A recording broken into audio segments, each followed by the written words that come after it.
Kenapa sih orang baik berpasangan dengan atau diketemukan sampai berpasangan jadian atau bahkan menikah itu dengan orang yang nggak baik? Ya ini berdasarkan orang-orang yang curhat ke aku ya. Aku kan curhat, walaupun ujung-ujungnya ya konsultasi juga. Ya aku juga gak paham kenapa kok bisa percaya dan percaya ke aku dan konsultasi ke aku. Jadi gini, berdasarkan yang curhat itu, ini kebanyakan cewek-cewek ya bukan cewek sih. Kalau cewek kan cenderung dari katanya cewek itu kan wanita yang muda, masih berusia muda. Ini enggak. Kasusnya atau cerita ini tuh terjadi ke cewek yang berusia baru baya dan baya juga. Ya intinya ke wanita lah, lebih banyak ke wanita, walaupun pria juga ada, pria yang curhat ke aku juga ada. Jadi balik lagi ke pertanyaan, kenapa sih orang yang baik dipertemukan sampai jadian bahkan sampai menikah dengan orang yang nggak baik? Ya balik lagi ini berdasarkan orang yang curhat ke aku ya. Ternyata alurnya itu bermula dari jiwa yang kacau, dari pikiran dan perasaan yang kacau. Dari pikiran, perasaan dan kacau itu kan akhirnya jiwanya juga menjadi kacau. Ya karena dia masih ya, jangan bicara yang itu lah. On the topic aja ya. Jadi berangkat dari pikiran dan perasaan yang kacau, ini kan penyebabnya atau triggernya kan macam-macam ya. Yang selama ini yang curhat itu ada yang karena kematian orang tuanya, kematian anaknya, kematian saudaranya, ya intinya kematian, meninggal sama orang yang dia cintai. Itu kan saat itu kan pikiran dan perasaannya kacau. Terus ada lagi karena tekanan ekonomi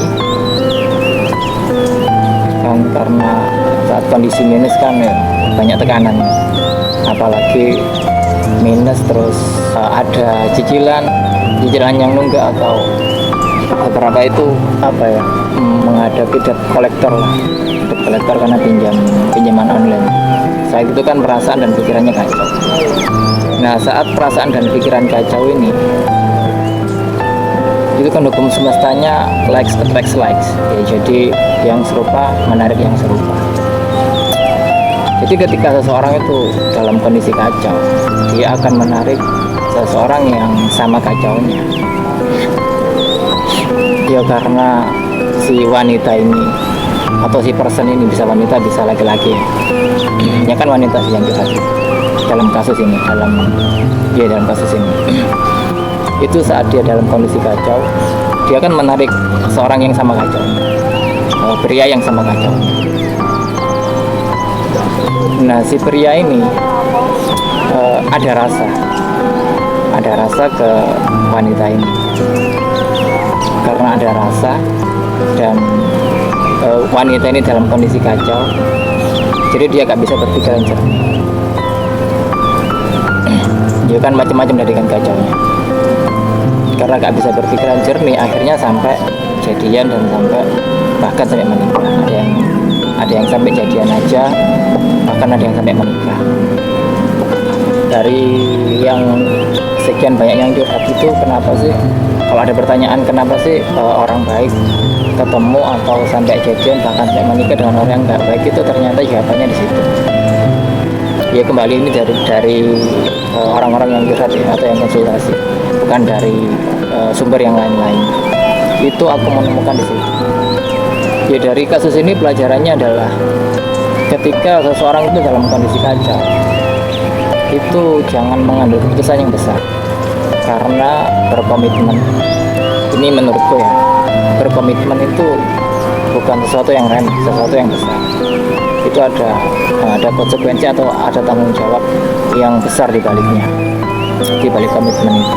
Apapun bentuk komitmennya, apa apakah itu pacaran atau bahkan menikah.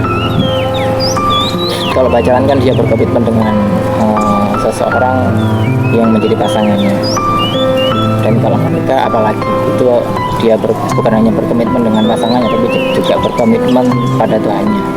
Ya penting kita itu harus netral dulu. Jadi pikiran dan perasaan itu harus netral dulu, bukan dalam kondisi kacau. Ya gak masalah ada seseorang yang dekat dalam kondisi kacau, dekat terus memberi perhatian.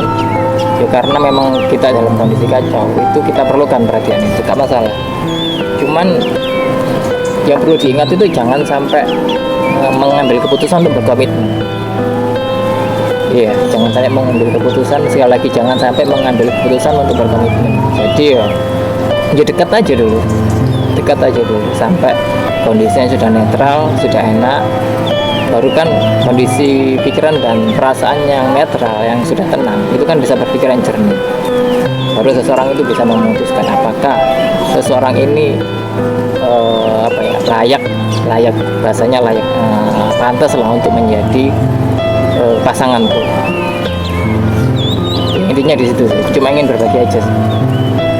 Dari sekian banyak yang curhat itu, aku menemukan jawaban dari pertanyaan kenapa seseorang yang baik mendapatkan pasangan yang